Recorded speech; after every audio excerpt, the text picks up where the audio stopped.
देवी जगत तारिणी, माझ्या तारिणीवर पूर्ण विश्वास आहे. ती कधीही चुकू शकत नाही. पण पोरीच्या मोठ्या मनाचं कौतुक करावं का तिचा कान धरून तिला रागवावं हेच कळत नाही. आपली चूक नसताना सुद्धा आपल्या बापासाठी ती माफी मागायला तयार झाली. देवी आई, आता एकच मागणं आहे तुझ्याकडं. निशीसाठी माधव आणि रेखानं जी स्वप्न बघितली आहेत ना, ती सगळी पूर्ण होऊ देत. त्या मुलात खरंच बदल झालेला असू देत. त्या सगळ्या नातींचं कल्याण कर गाई. उदयोस्तु. माधव काका. हा बोला गुरुजी. मुहूर्ताची वेळ जवळ येत आहे, तर आपण सुरू करायचं का? मी खांडेकरांना विचारतो त्यांची सगळी माणसं आली आहेत का. ते आली असतील तर आपण पूजा सुरू करूया. हा चालेल. आलोच मी. हो.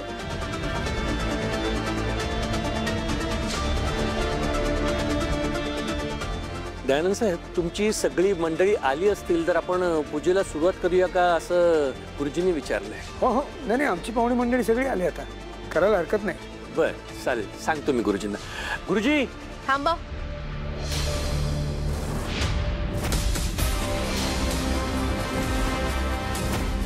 आजी, अशा कार्यक्रमात घाई करून चालत नाही. बेलसरेंनी दिलेला शब्द अजून पाळला गेलेला नाहीये. तारिणीने माफी मागितली नाहीये, त्यामुळे हा साखरपुडा होणार नाही.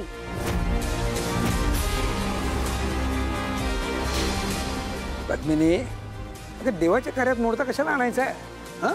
अहो, साखरपुडाच होणार नाहीये तर देवाला तरी त्रास का द्यायचा? पद्मिनीताई, नाही अहो, तारिणी माफी मागेल हो, आपण त्यासाठी पूजा का थांबवून ठेवायची? हेच सांगून तुम्ही वेळ काढताय हो. आणि मला वाटत नाहीये की तारिणीला माफी मागायची इच्छा आहे. आणि मुळात ती दिसते कुठे इथे? नाहीच इथे. आणि आपण विधीला सुरुवात करतोय.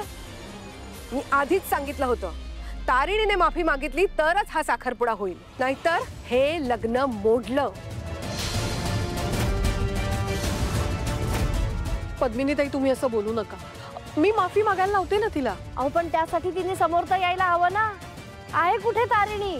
काव्या, जा जरा तारिणीला बोलवून आणजा. तारिणी, तारिणी, तारिणी, तारिणी. माफी मागायला नको म्हणून पळून तर नाही ना गेली तुमची तारिणी? अजिबात नाही. माझी तारिणी पळून जाणाऱ्यातली नाहीये. आहे कुठे?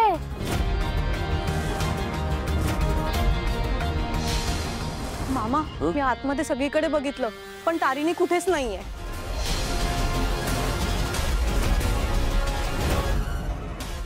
बाहेर जाऊन बघ ना. हो. अरे, कुठेच दिसत नाहीये. तो केदारही दिसत नाहीये. त्याचा हात धरून पळून गेली का काय? मालती, काय बोलतेस? मुद्दाम करते हे तारिणी. तिला माझं सुख बघवतच नाही म्हणून ती पळून गेलीये.